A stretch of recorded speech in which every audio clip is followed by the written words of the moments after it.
Tomamos la Santa Cena cada vez como nosotros los hermanos antes, como la iglesia en Hechos, lo practicó siempre como parte de su servicio en sus reuniones. La iglesia primitiva lo practicó como después la iglesia tradicional también lo estuvo practicando. La iglesia primitiva del libro de los Hechos y después fue pasada, ¿verdad?, a la iglesia tradicional que llamamos hoy la iglesia católica. Y también y después los reformadores, nos damos nosotros cuenta también que los reformadores fueron los que reformaron, está en la palabra, ¿verdad? Reformadores reformaron lo que la iglesia tradicional había considerado la misa, la Santa Cena, que hoy todavía lo practican. Y nosotros nos basamos más en lo que los reformadores nos enseñan, ya que nosotros venimos de la Reforma, ya que los reformadores enseñaron, ¿verdad?, de que la palabra del Señor es la que se debe de utilizar. Y hay un grande contraste entre ellos y la Iglesia Católica, ¿verdad?, de donde nosotros algunos hemos salido de allí. Ellos reformaron las costumbres que no fueron vistas en las Sagradas Escrituras que la iglesia tradicional practicó por muchas décadas o siglos. Esta costumbre inició con los hebreos antes de su salida de Gozán y por muchos siglos lo habían practicado como después nuestro Salvador lo hizo para que lo hiciéramos hoy en memoria de Él. Ahora ya nosotros no lo hacemos en memoria como los hebreos o los judíos lo hacen, sino ahora lo hacemos en memoria de nuestro Señor Jesucristo. Yo veo lo único que tiene en sentido sería en la redención verdadera que hay en ello. Hubo una redención para ellos como también hay una redención espiritual para nosotros hoy, que es la salvación de la muerte eterna. Esta muerte eterna es la redención donde nosotros vemos después la promesa que nosotros confiamos en ella. Esa es la confianza. Ellos visiblemente vieron la salvación del Señor, como estuvimos hablando semanas o meses atrás de la salvación, lo que significaba la salvación de la muerte, la salvación de la ira de Dios, la salvación de la enfermedad, la salvación entre los enemigos, y Jehová se mostró como un Salvador. Ahora el Señor se ha mostrado también como Salvador de la muerte eterna que hay, que le espera al hombre sin Cristo Jesús. El que no está en Cristo es lo que le espera. La iglesia lo hizo y así porque así los apóstoles les enseñaron. El mejor ejemplo que podemos ver en la Biblia fue Pablo, ¿verdad? Que nos enseña en 1 Corintios capítulo 11, versículo 27 al 29. Así entonces nosotros confiamos en las Escrituras como nos presentan. Y ahora por esa razón nosotros creemos que la palabra del Señor es inspirada por Dios. Pero ahora esta mañana llegamos a tomarla y queremos ver qué relación tuvo o tiene la Santa Cena con la Cena Pascual que el Señor comió con sus 11 que estaban con Él, menos uno, ¿verdad? Porque no estoy hablando de los 12, estamos hablando de los 11 menos uno, que fue Judas el que lo traicionó. Judas fue el que traicionó al Señor y quedaron los otros 11. ¿Qué relación con la conmemoración de ellos, los hebreos, y nosotros la iglesia tiene esto? Es la pregunta que hacemos. ¿Qué conmemoración? ¿Qué conmemora con ellos? ¿Qué fue lo que estuvo presente con ellos en la mesa? ¿Qué hubo con ellos que no hay con nosotros hoy? Serían algunas de las preguntas. Todos podemos tomarla como solo una cena. ¿Es sagrada hoy como fue antes? ¿Cuántas veces? Al inicio de la cena pascual se hace una pregunta por uno de los niños de la ley y se contesta después, así hoy, se inicia con una pregunta esta enseñanza y después tomaremos la Santa Cena juntos, conscientes de lo que es la Santa Cena como la hemos llamado hasta la fecha. ¿Qué relación lleva la conmemoración de ellos, los hebreos, y nosotros, la iglesia de Cristo? Vamos a ponernos en pie y vamos a abrir nuestras Biblias en Éxodo, en el capítulo 12, donde vemos nosotros aquí la institución de esta Santa Cena, de la Cena Pascual. que ellos tuvieron. Éxodo 12. Vamos a leer solamente 3 versículos, ¿verdad? Y vamos así después seguir adelante con esta enseñanza, hermanos.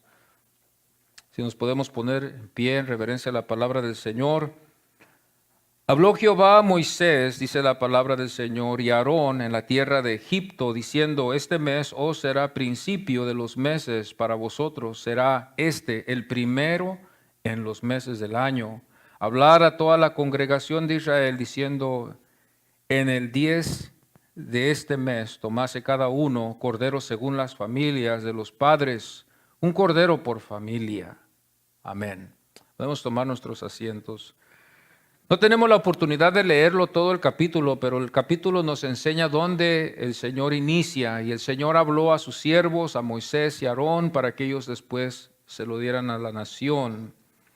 En conmemoración en lo que hizo Jehová por la nación de Egipto. Este es uno de los puntos que vamos a ver hoy en esta mañana. En conmemoración en lo que hizo Jehová por la nación de Egipto, por la nación en Egipto. Lo que vemos nosotros primero es que Dios les dio el día y el mes. Nos damos cuenta en este capítulo que vamos a ver que el Señor les dio el día y también les dio el mes. Ese mes iba a ser consagrado para ser el primer mes para ellos, como para nosotros es el mes hoy, de enero. Para ellos Nisan era el inicio del año para ellos. Y los días también que ellos iban a celebrar esta redención divina que Dios iba a manifestar con ellos en este tiempo vivido. El Señor estuvo trabajando con este hombre, el faraón, por mucho tiempo estuvo trabajando para que él fuera glorificado. Dios permitió que su corazón se endureciera para que así Dios fuera glorificado con esta grande maravilla, para que después nosotros pudiéramos tomar una lección de ello después hoy y ver de lo que Jehová nos ha librado hoy en Jesucristo, su Hijo. Dios les dio lo que usaran en la cena. El Señor no solamente quiso que celebraran, el Señor les dijo qué era lo que ellos tenían que usar, y nosotros también igualmente. Cuando nosotros tomamos la Santa Cena y donde quiera que vayamos a tomar la Santa Cena, debemos de siempre ver qué son los elementos. Debe de haber ciertos elementos que se usan. Se puede usar el vino, como se puede usar el jugo, se puede usar las galletas, y sería eso lo mejor, pan sin levadura que llamamos hoy en día para este uso, para memoria en lo que el Señor nos ha llamado. La pregunta es, ¿pudiéramos usar otras cosas?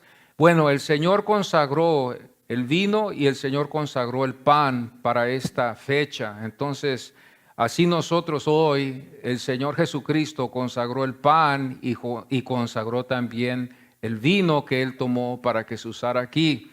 Cada vez que nosotros nos reunimos con estos elementos, son consagrados al momento que están en la mesa.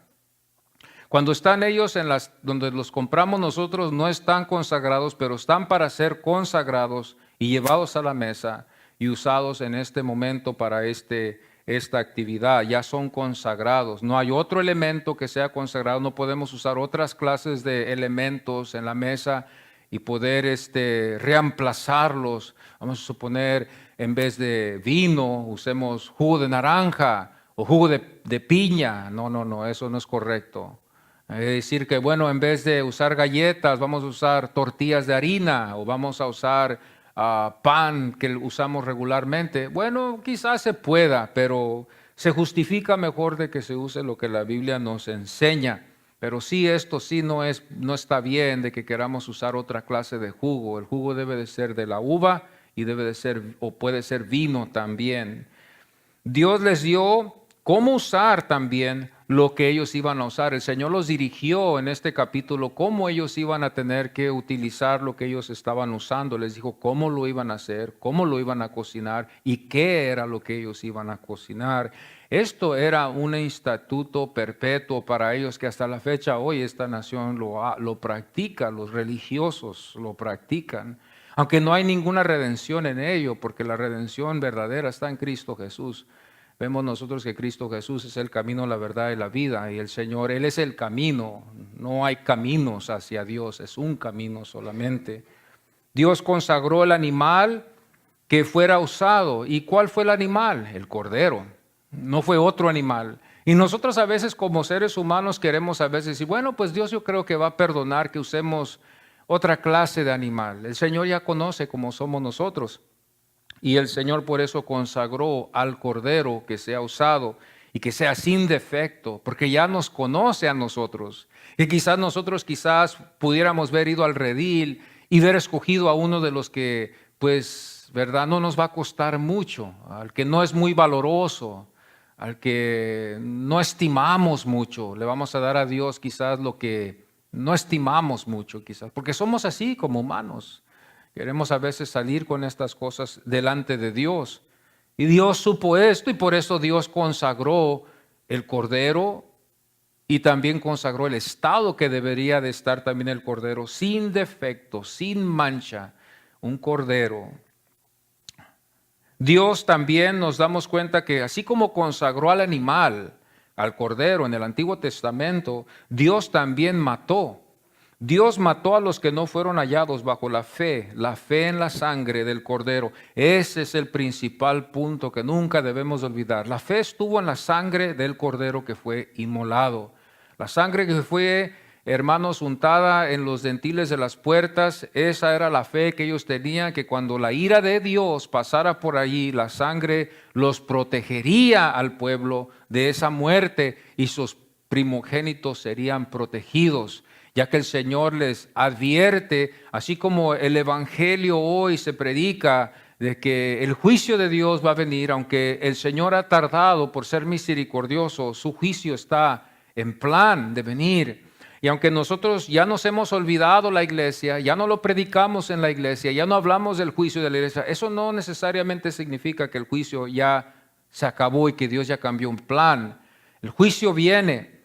Y así como el Evangelio hoy se predica de Cristo Jesús, que Él es el único que nos puede salvar de esta ira divina, así este Cordero también iba a servir, en este caso con ellos también. Y Dios mató a este pueblo, lo mató porque ellos no habían creído y ellos no estaban bajo la sangre, o no, su fe no estaba en la sangre de ese Cordero que el Señor les había señalado.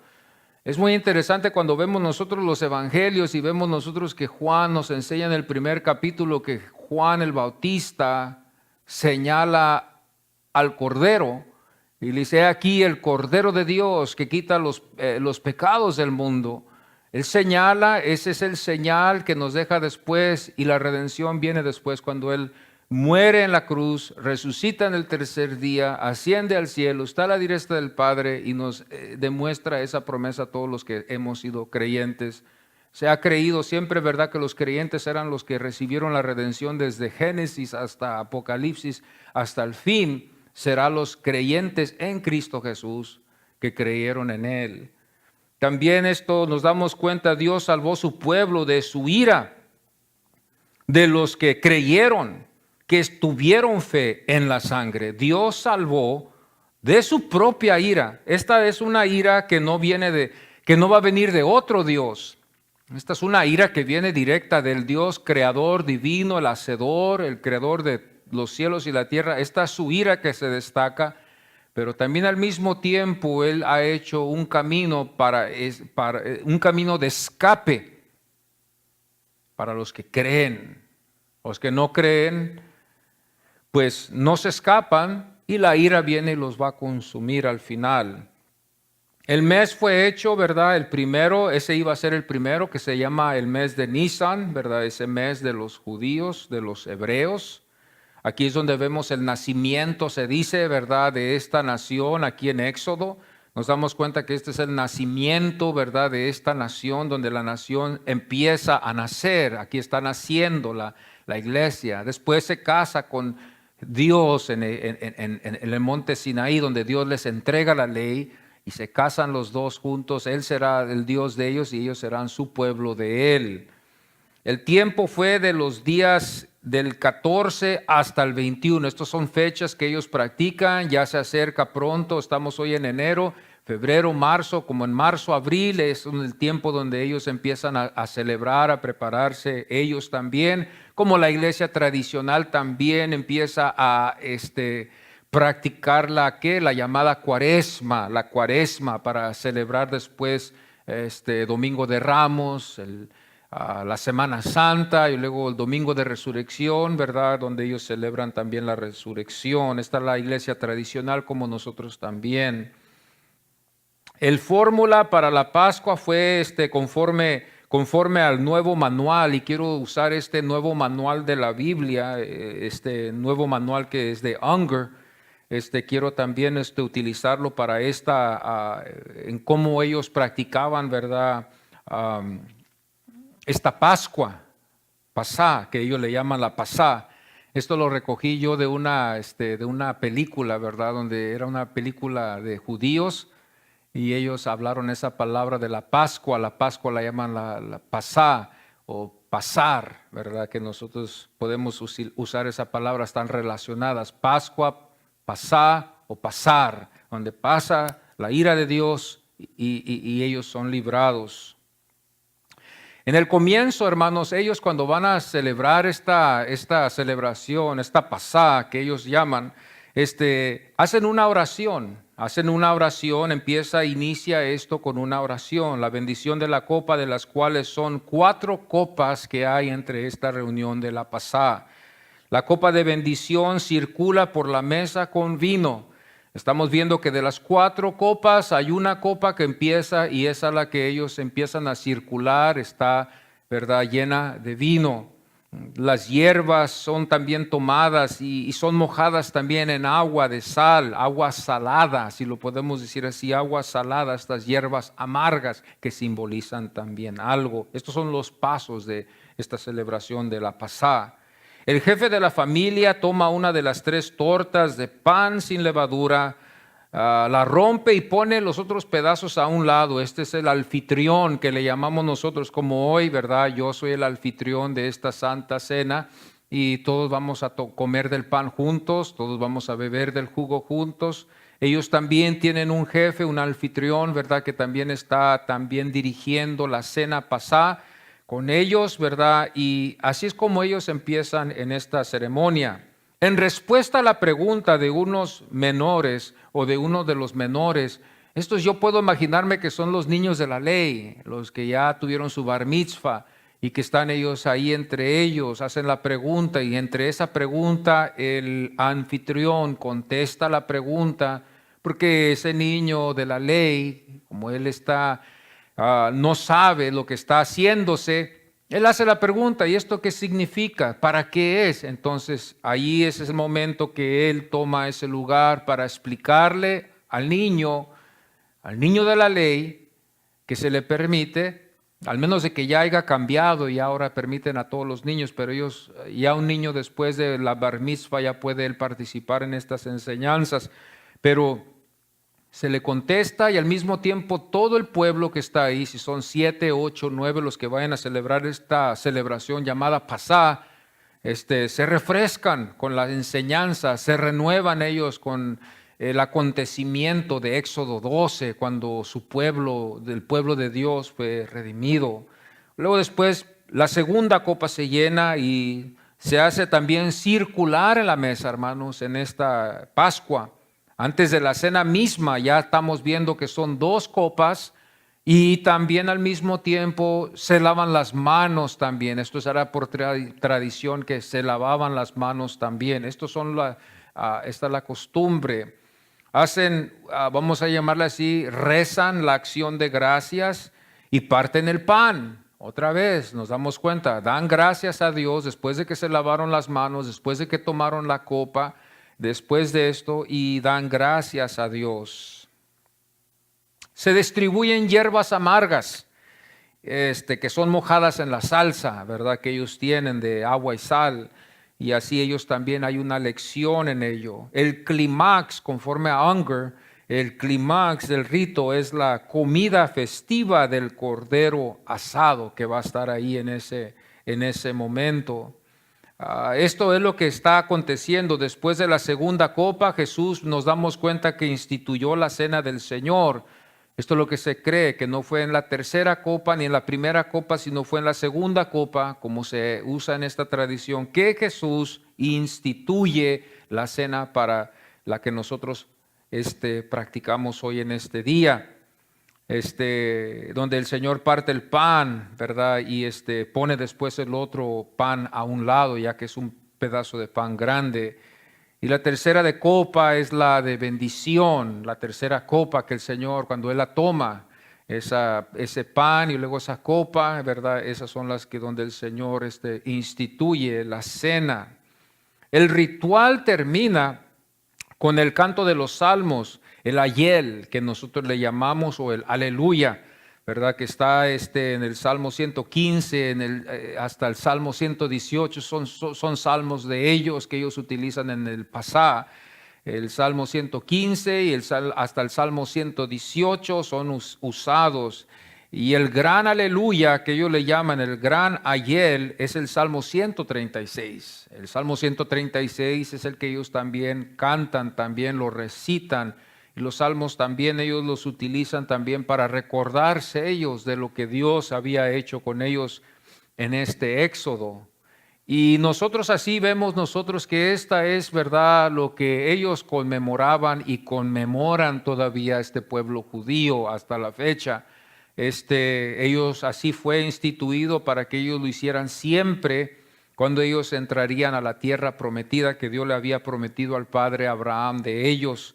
Y por esa promesa que se cumplió, por esa razón ellos lo hacen así, en agradecimiento a lo que Dios había hecho por ellos. Por eso ellos reclaman esa tierra que ellos tienen, que ella es la tierra que Dios les dio a ellos, que es de ellos, donde reinará el Mesías, que es Jesucristo, ¿verdad? Cuando estemos aquí en el milenio, del trono de David, como David también se le había prometido. De esto a la iglesia después que Jesús instituyó la cena para memoria de él. De aquí vemos nosotros la institución que se da a la iglesia, los llamados. Nosotros somos los llamados de fuera del mundo. Nosotros no es el templo, pero somos nosotros la iglesia. Y esto es lo que nosotros debemos de saber hoy, para que no haya confusión cuando se habla de la iglesia. Usted es la iglesia, yo soy la iglesia de Cristo. De la iglesia primitiva a la iglesia tradicional. Y ya quiero yo hacer una diferencia aquí de la iglesia primitiva y de la iglesia tradicional. ¿Por qué? Porque la iglesia tradicional se corrompió. Por eso vinieron los reformadores después. Dios levantó por su gracia y su misericordia a estos reformadores para que se levantaran en contra de esta iglesia tradicional que hasta la fecha todavía hemos olvidado esto, mis amados. La iglesia ha olvidado estas cosas, han quedado en el olvido ya. Estos hombres que fueron valientes, que dieron sus vidas por nosotros, amados hermanos, son olvidados, no los consideramos.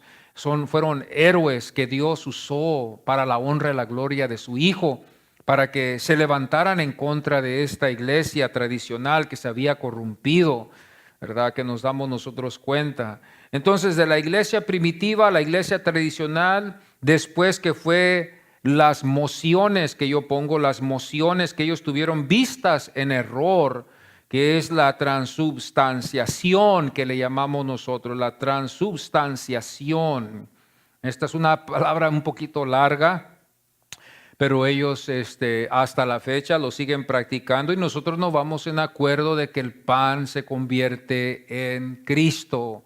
La misa es sacrificar a Cristo. Cada vez que es elevado el pan, es sacrificado, lo matan en la cruz y después lo comen, porque tiene que ser el cuerpo.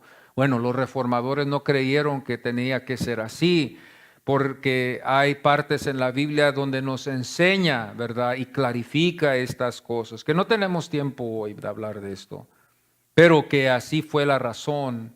Estos hombres, hermanos reformadores, yo les quiero decir algo también. Porque muchas de las veces pensamos, pues, ¿quién fueron estos reformadores, verdad?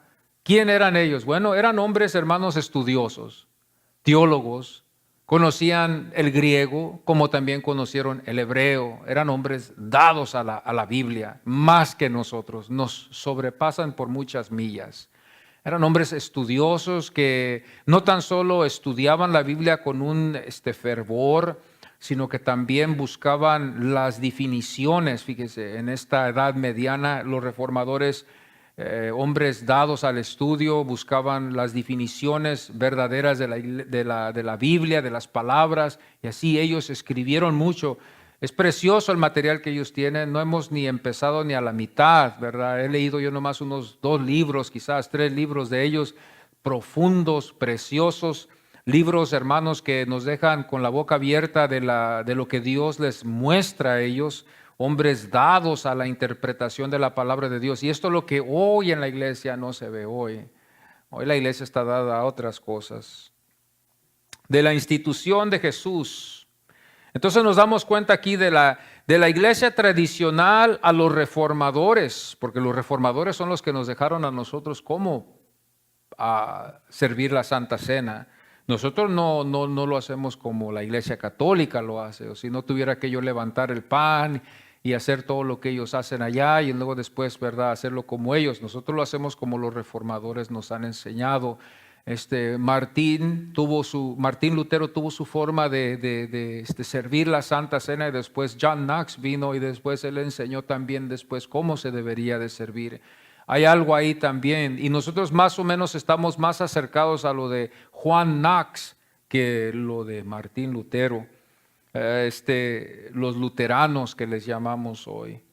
De la iglesia primitiva con solo pan, de la iglesia tradicional con su transubstanciación. ¿Por qué digo yo de pan solamente? Porque en el libro de los Hechos se ha dicho, en el libro de los Hechos no se habla de vino, se habla solamente de que ellos partieron el pan.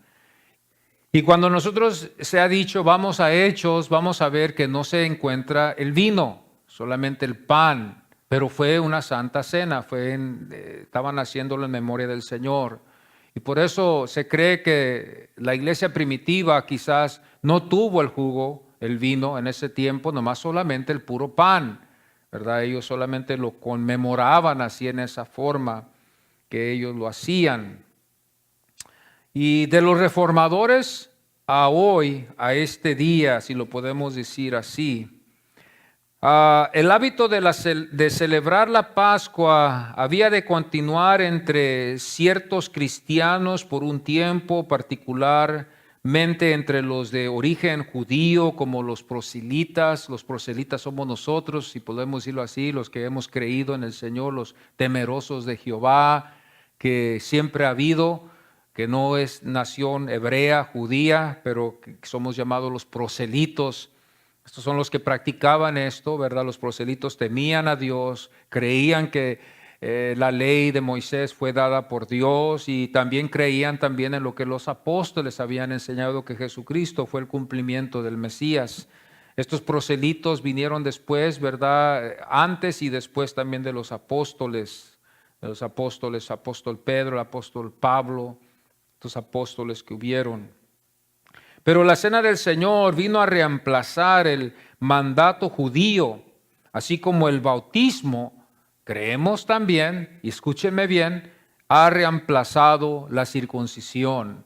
Hay muchas denominaciones que esto lo saben, que solamente el bautismo es solamente un señal, el bautismo nunca salva, el bautismo no es llamado para salvación. Usted lo busca en la Biblia, el bautismo no salva, no tiene salvación en ello, pero es un señal. Una persona puede ser bautizada y puede ser considerada parte de la iglesia, pero no necesariamente significa que salva a esa persona. La salvación viene después y solo Dios es el que lo hace. La salvación es algo, ¿verdad?, que Dios trata con el alma.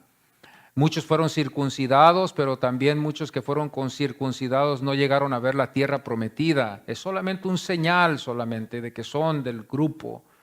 Y así eso es muy importante, ¿verdad? Que nosotros veamos que es solamente un señal. No asegura tu salvación. No asegura tu salvación. No se ha visto que asegure la salvación. Por eso nosotros cuando vemos al ladrón en la cruz, muchas de las veces ese no fue bautizado, pero creyó. Y cuando creyó, el Señor le prometió y le dijo, bueno, porque tú has creído, estarás conmigo en el paraíso.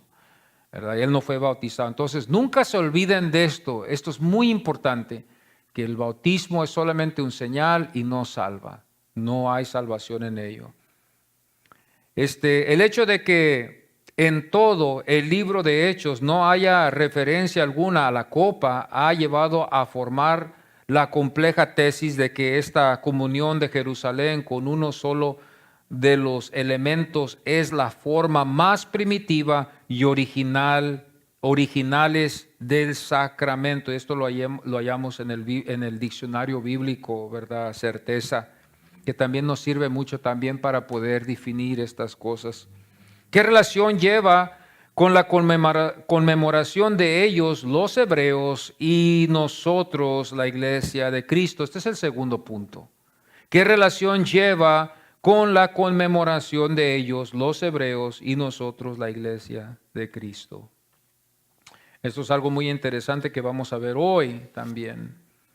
El primer punto fue qué relación lleva con la conmemoración de ellos, los hebreos, y nosotros, la iglesia de Cristo. Esto es algo muy interesante porque este es uno de los puntos que vamos a terminar aquí con ello. En conmemoración en lo que hizo Dios en Jesús por su iglesia, ya que Cristo y Dios son uno, Dios Hijo, Dios Padre, ¿verdad?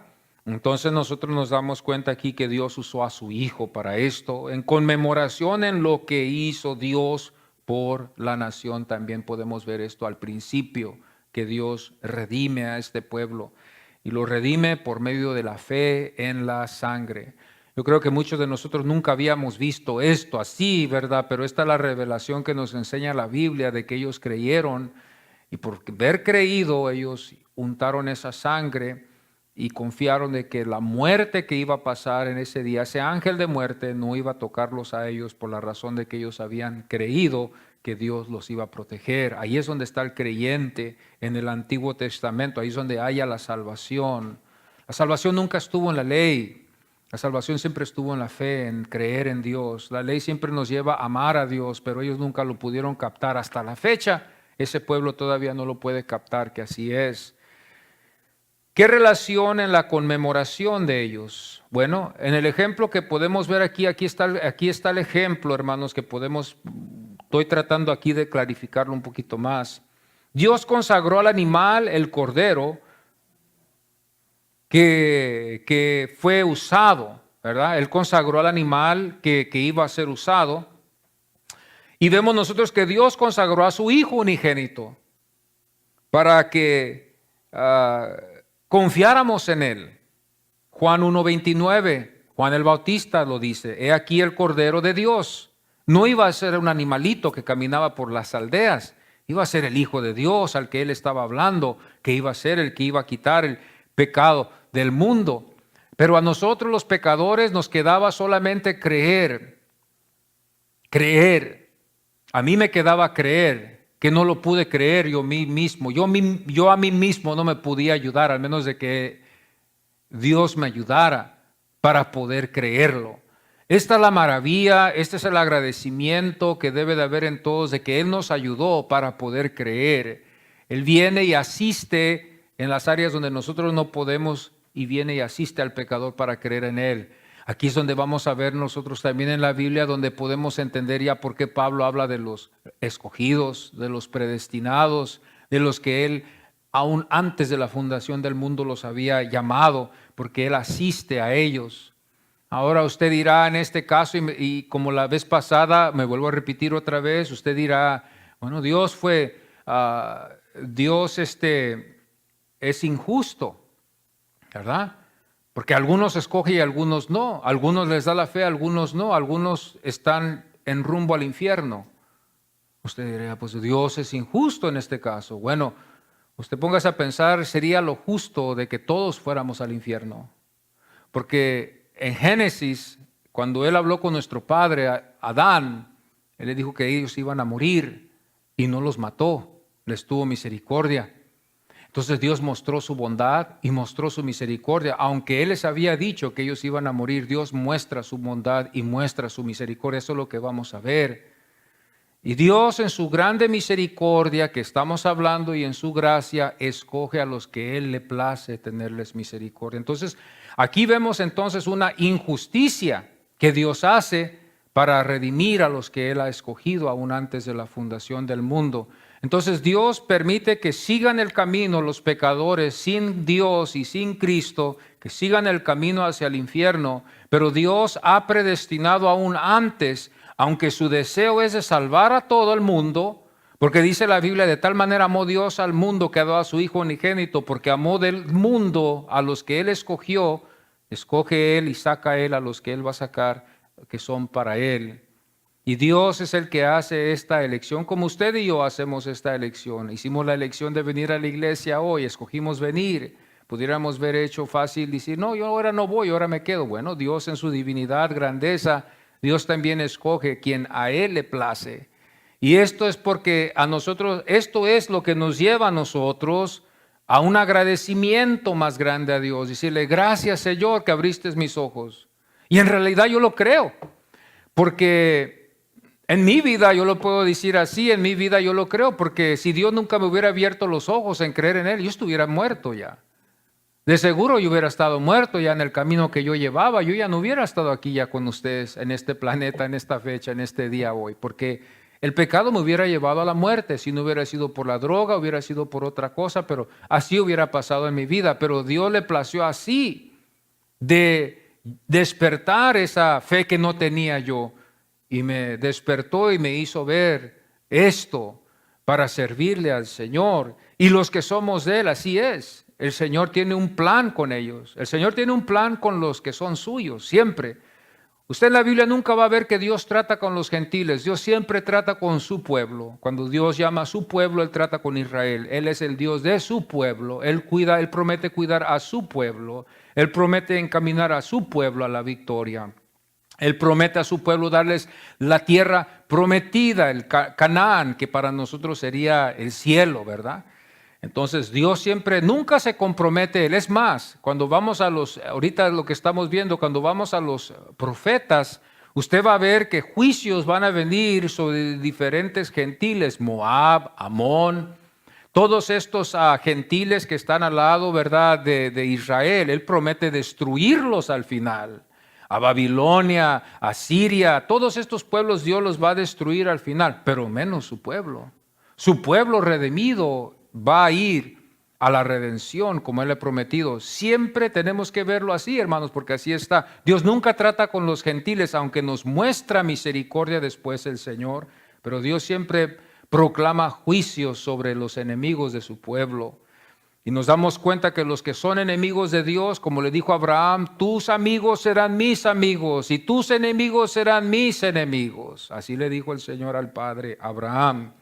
Dios les dio lo que usaran en la cena, el cordero, las hierbas amargas, el vino y el pan sin levadura, ¿verdad? Esto fue lo que ellos usaron en la mesa. Ellos usaron esto y lo usan todavía a la fecha. Dios nos dio su Hijo y su Hijo tomó el pan sin levadura y el vino para usarlo en la cena que hoy vamos a usarlo. Claro, yo estoy consciente, el Cristo Jesús es el pan que desciende del cielo, pero como estamos hablando de la cena, estamos viendo que Él usó el pan y usó el vino también para que lo usáramos hoy en la Santa Cena. Dios les dio cómo usar lo que en la cena, como Dios Hijo nos dio lo que usáramos el pan y el vino en memoria de Él.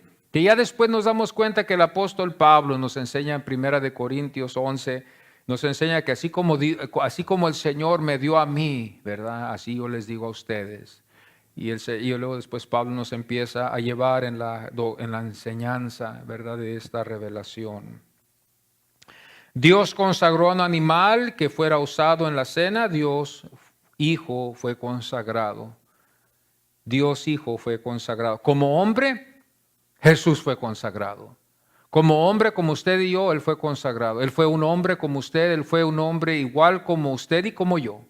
No hubo ninguna diferencia, no hubo ninguna especialidad que la Biblia nos enseña que Él haya tenido. Él tuvo hambre, es lo básico que vemos nosotros en la Biblia. Él tuvo hambre, Él se cansó, Él durmió, Él sintió cansancio, todas estas cosas como un hombre igual que usted y como yo, porque Él nos iba a representar.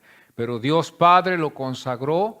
Cuando el Señor nos damos cuenta en el bautismo, ¿verdad?, de Juan, cuando fue bautizado en el Jordán, oímos la voz y la consagración que vino después para esta grande misión que iba a llevar Jesucristo en sus 3 años de ministerio. Pero aquí vemos en Juan 1, el versículo 33, dice sobre quién veáis descender el Espíritu y que permanece sobre él. Estaba hablando Juan, el apóstol de Juan el Bautista, de lo que iba a acontecer. Otra cosa que nos damos cuenta que es precioso, porque nosotros no estamos ahí. Dios mató a los que no fueron hallados bajo la fe en la sangre. Los que no están hallados en la fe en la sangre de Cristo Jesús, como hemos oído nuestros antepasados decir, hay poder en la sangre, ¿verdad? Bueno, no necesariamente significa que hay poder en esa sangre, pero significa que tenemos fe en la sangre del Cordero y esa vida es la que nos da la salvación. Y allí es donde estamos viendo nosotros, donde Dios mató a los que no fueron hallados bajo la fe en la sangre de tal Cordero. Ahora lo mismo, Dios Hijo matará a los que no fueron hallados en el libro de la vida. Todos los que no fueron hallados en el libro de la vida, que ya están escritos, que no fueron hallados bajo la fe en la sangre de tal Cordero, Jesús o Jesucristo. Apocalipsis 20:15, me tengo que ir hasta allá para que lleguemos a lo final. Apocalipsis 20:15 dice, y el que no se halló inscrito en el libro de la vida fue lanzado al lago de fuego. Este es el que no fue escrito. Yo clamo por mi vida. Yo clamo por mi alma cuando yo oro. Aún ahorita en este momento yo clamo al Señor, le digo, Señor, que mi nombre sea escrito en el libro de la vida, que todo lo que pase, todo lo que venga, que todo lo que suceda en mi vida, que mi nombre esté escrito ahí, que sea hallado ahorita en este momento, que mi nombre sea hallado en el libro de la vida, porque si mi nombre no es hallado, no hay salvación para mí. Aunque Cristo haya morido en la cruz, no soy salvo yo.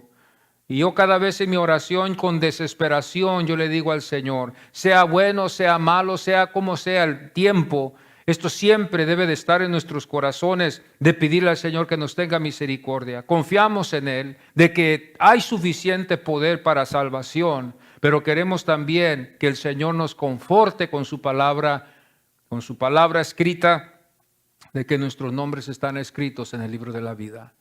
Esto es muy importante, de que nuestros nombres sean escritos en el libro de la vida. Cuando son escritos en el libro de la vida, jamás serán borrados. Quedarán ahí permanente hasta para siempre, porque han sido escritos aún antes de la fundación del mundo. Hasta que el último que sea escrito en el libro de la vida sea salvo, entonces veremos la salvación, o sea, la venida del Señor después. Y esto lo hallamos en Apocalipsis 20:15. Donde vemos nosotros que la ira de Dios caerá sobre todo el mundo que no creyó. Vamos a ver en Apocalipsis etapas donde hubo rebeldía, como hoy usted ve la rebeldía que hay en los liberales, de aquí de California, ¿verdad? Los liberales allá en Hollywood, estos los del cine que andan influyendo a la gente a ser rebeldes en contra de Dios, en contra del gobierno, aún llevando a las escuelas a no creer en Dios, metiendo evolución a nuestros hijos. Todas estas cosas Dios está, hermanos, tiene esto ya preparado para un día. El salmo más precioso que yo me puedo acordar es de que su ira es momentánea, es por un corto tiempo, pero va a venir su ira. Hemos visto mucha gracia, hemos visto mucha misericordia, pero su ira es momentánea, es lento para la ira, pero viene su ira. Y cuando su ira venga, va a destruir lo que no estuvo escrito en el libro de la vida. Su ira caerá fuerte. ¿Quién podrá contra Dios? ¿Quién va a poder contra Dios? ¿Quién va a poder engañar a Dios? Nadie. Porque Dios conoce nuestra mente, Él conoce tus corazón, Él conoce, antes de que tú hables, Él ya sabe tus intenciones de lo que tú tienes planeado. Dios ya lo sabe todo. Lo que tenemos que aprender nosotros sería decir el temor del Señor. El temor del Señor. ¿Qué es el temor del Señor? La vez pasada yo les hablé, estábamos escuchando, ¿verdad? Estaba yo escuchando una interpretación de un rabino que estaba dando la interpretación. ¿Qué es el temor del Señor? Hay 3 clases de temores para ellos. El temor de que, por ejemplo, alguien vaya a venir con una pistola y me vaya a asaltar. El temor de que esa persona me vaya a quitar la vida, ese es uno de los temores. El segundo temor, ¿verdad?, es de que algo vaya a pasar. El tercer temor sería que este es el que va en contexto con el temor del Señor, es de que Dios nos ve siempre y que nos cuidamos como hablamos y que siempre nos portamos bien delante de Dios. Ese es el temor que aprendemos a través de la palabra del Señor. El temor de que aunque estoy solo, Dios me ve. Que aunque estoy solo, Dios conoce mis pensamientos. Que aunque yo estoy, hermano, solo, Él conoce mi corazón. Ese es el temor que el cristiano va a aprender. Esto nos queda a todos aprenderlo. Me queda a mí aprenderlo porque requiere disciplina. Es decir, estoy yo siempre en mi casa, en la tienda, con mis amigos, con el trabajo, donde sea, y me acuerdo de que Dios me ve. Ese es el temor de Dios. Y me cuido y me guardo. Imagínense qué trabajo tan grande de caminar en el trabajo como que si Dios me está viendo. Y cada palabra que sale de mi boca me tengo que cuidar porque sé que Dios me está oyendo, me está viendo, me está escuchando, conoce mi corazón, conoce mi vida. ¿Dónde queda el hombre a refugiarse? ¿Dónde puede el hombre refugiarse viendo que Dios lo ve en su pecado? En Cristo Jesús. En desesperación llegamos a ver que el único que nos puede salvar de este Dios omnipotente, poderoso, al mismo tiempo amoroso, es en su Hijo Jesucristo. Automáticamente yo corro a Jesús y me escondo en Jesús y amo a Jesús y lo acepto a Jesús por la razón de que Él es el único que me puede salvar de este Dios que conoce mi corazón, conoce mi mente, conoce mis ojos, conoce mi vida, conoce mi pasado. No tengo esperanza sin Cristo Jesús. Nadie tiene una esperanza delante de este Dios santo, nadie, porque Dios es santo y Dios es 3 veces santo y demanda una santidad profunda de las criaturas que vayan a ser salvas por Él. Por eso nosotros nuestra redención en el único que podemos hallarla en esta fecha hoy para el mundo sería Jesucristo, porque Jesucristo fue el que Dios llamó. Cuando Él fue bautizado, el Señor, una voz se oyó en el cielo, dijo: en Él tengo gran complacencia. Luego después en el monte de transfiguración con los 3 apóstoles otra vez: a mi Hijo escuchad, en Él tengo gran complacencia. Entonces esto es lo que los apóstoles llevaron a enseñarle al pueblo, de que Jesucristo era o es el Hijo de Dios. Dios salvó a su pueblo de su ira, de los que creyeron, que tuvieron fe en la sangre. Hoy también es lo mismo. Dios Hijo salva a su iglesia de su ira, los que creyeron, que tuvieron fe en la sangre. Está todo centrado en Cristo.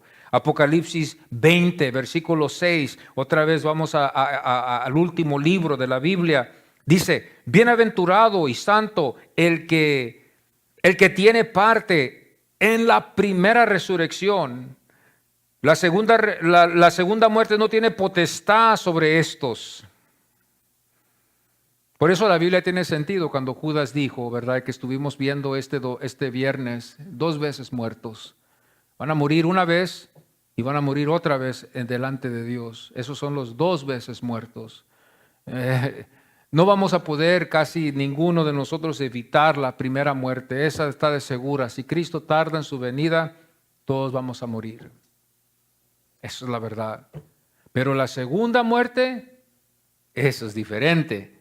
Porque los que estamos en Cristo no vamos a ver esa segunda muerte. Y esta es la segunda muerte, la que vemos en Apocalipsis 26, 20, versículo 6. Bienaventurado y santo el que tiene parte en la primera resurrección. La segunda muerte ya no tiene potestad sobre estos, sino que serán sacerdotes de Dios y de Cristo, y reinarán con Él 1000 años. 1000 años. Pero lo triste es de que la Biblia nos enseña que otra vez el Señor soltará a Satanás. Y otra vez Satanás tentará al pueblo de Dios. Y otra vez el pueblo de Dios caerá en tentación. Esto es lo que la Biblia nos enseña. Y se cree que esto es lo que va a acontecer otra vez. Y ahí también otro grupo se va a perder. Y al final el Señor va a lanzar a Satanás y lo va a encerrar para siempre después de 1000 años. Esto es lo que la Biblia nos enseña otra vez. Y ya entonces entraremos a su gloria eterna y estaremos con Él para siempre, los que de verdad fueron salvos. Fíjense cómo Dios trabaja, bendito sea el Señor. nos queda solamente rendir nuestras vidas a Él, ¿verdad? Y darle nuestras vidas totalmente a Él hoy en este día, porque en Él solamente está la redención. Si cuando vemos esto en la Biblia, esto lo tomamos por fe, porque nadie ha venido de la eternidad, solamente Cristo Jesús después vino, después del tercer día vino y se presentó ante sus discípulos, pero nadie a nosotros se nos ha presentado así, de que haya venido de la eternidad y que haya dado testimonio de lo que está aconteciendo allá. Juan 12:47 dice: al que oye mis palabras y no las guarda, hay un juicio que le espera. Al que oye mis palabras y no las guarda, que Dios nos ayude y nos dé fuerzas para guardar sus palabras, amados hermanos, empezando conmigo. Y yo no sé ustedes, si ustedes quieren también, pero yo les invito a que guarden sus palabras hasta el final. Esto es serio, mis amados. Esto es serio. El versículo 48 dice: tiene quien le juzgue. Esto es lo que le espera a los que no estuvieron en Cristo Jesús. Les espera un gran juicio. Les espera un gran juicio, esta ira que vino. Los egipcios que estuvieron allá con este pueblo, llegó, pasó la muerte, mató a todos los primogénitos, demostró Dios su poder y demostró su poder en matarlos a los egipcios que mató, y también mostró su poder en la salvación que salvó a su pueblo. Mostró el poder que Él tiene, la redención, y aquí es donde ellos ven la salvación del Señor. Y así nosotros hoy en este tiempo podemos ver, así muchos de los reformadores también lo explicaron, que esta es la ira de donde Cristo Jesús nos viene a salvar a nosotros. Este es el evangelio que podemos ver en Éxodo, donde podemos ver nosotros la fe que se imparte a cada uno de ellos, de los que están en su pueblo. Por esta temporada, Dios imparte su fe para que ellos creyeran. Ya después Dios los lleva por el desierto, no creyeron, y Dios los destruye. Oí yo una vez un rabino decir que mucha de esa gente que destruyó Dios no fue el pueblo de Dios. Cuando usted ve la Biblia y usted se da cuenta en la Biblia, usted se va a dar cuenta de que hubo mucha mezcla. El verdadero pueblo salió de Egipto, pero en el proceso ellos hablan de que hubo mezclas. Rahab fue una, luego fueron otros que no me puedo acordar, parece que fue Caleb, fue otro también donde hubo otra mezcla de otras razas. Hubo muchas razas donde se mezclaron con este Dios, con este pueblo, para creer en Dios. Y Dios destruyó a muchos de ellos. Este no era el pueblo de Dios. Y ahí es donde ellos se justifican, donde ellos dicen que los verdaderos hebreos, Dios no los destruyó por esa razón, que los que destruyó el Señor fueron los que estaban mezclados entre los verdaderos. Dios no destruye a los verdaderos, Dios destruye a los que no son verdaderos. Él los destruye, los acaba. Como Jesús nos enseña también cuando dice que al final les enseña a ellos, les dice que al final el trigo y la cizaña, ¿se acuerdan ustedes de eso? El trigo y la cizaña crecen juntos, van por el desierto, van juntos congregados, van juntos, ¿verdad? Invocando a un Dios, pero uno es trigo y uno es cizaña. El trigo se lo lleva el Señor a la bolsa y la cizaña se quema y se consume. Oh, yo quiero ser trigo, hermanos. ¿Cuántos queremos ser trigos en esta mañana? Vamos a ponernos en pie y vamos a tomar así la Santa Cena en agradecimiento por lo que el Señor ha hecho por nosotros. Lo hacemos en memoria de lo que el Señor ha hecho por nosotros en la cruz del Calvario. Como salvos, como redimidos, no hay salvación en algún otro, solamente en Cristo Jesús. Vamos así, voy a pedir a mis hermanos que me ayudan con la Santa Cena, que pasen, ¿verdad? Y así vamos a preparar nuestros corazones, ¿verdad? En esta Santa Cena, los hermanos que vayan a tomarla con nosotros, ¿verdad? Que están ahí atrás, que están ayudando en la cocina, pueden también pasar, ¿verdad? Para tomarla, si desean, así podemos todos tomarla. Esto es algo que debemos hacerlo siempre como creyentes. Padre, muchísimas gracias te damos hoy en esta mañana, Señor, por concedernos este privilegio, Padre, de poder aquí estar delante de tu presencia. Alrededor de un mundo que se mueve a su sistema, Señor, nosotros estamos aquí, tu iglesia. Te pedimos que nos perdones, Padre, porque a veces vamos con el ambiente del mundo, vamos con la corriente del mundo, Señor. Perdónanos, Padre, que a veces aún hasta estamos en ese tiempo de ellos. Ayúdanos y líbranos de esas cosas, Señor. Ayúdanos a no contaminarnos hoy en estos tiempos tan peligrosos. Queremos tomar esta Santa Cena en memoria de lo que tu Hijo hizo en la cruz por nosotros, Señor. La ira que está sobre el pecador aún hasta la fecha, hay una ira que está sobre el pecador, Señor, que no está en Cristo Jesús. Hay una ira, Señor, en la cual nacimos todos, Señor, y que viene sobre nosotros si no tenemos a Cristo, Señor. Nos espera, Señor, la segunda muerte, Señor, no la primera, sino la segunda, si no estamos en Cristo Jesús. Por eso estamos agradecidos en esta mañana que podemos tomar la Santa Cena. Por eso te damos gracias por tu palabra que nos enseña esto, Señor, para que nos acerquemos a ti y podamos considerar que esto es algo serio, Señor. Ayúdame, Señor. Ayuda mi corazón, ayuda mi mente, ayúdame, Señor, en cada día, Señor. Ayúdame y dame las fuerzas para hacer al lado las cosas, Señor, que no tienen valor, las cosas que no son de valor, que no son de importancia en este mundo de tantas cosas que están pasando. Hay mucha confusión, pero tu palabra es la lámpara a nuestros pies, tu palabra es, Señor, lámpara a nuestros pies y lumbrera a nuestros caminos.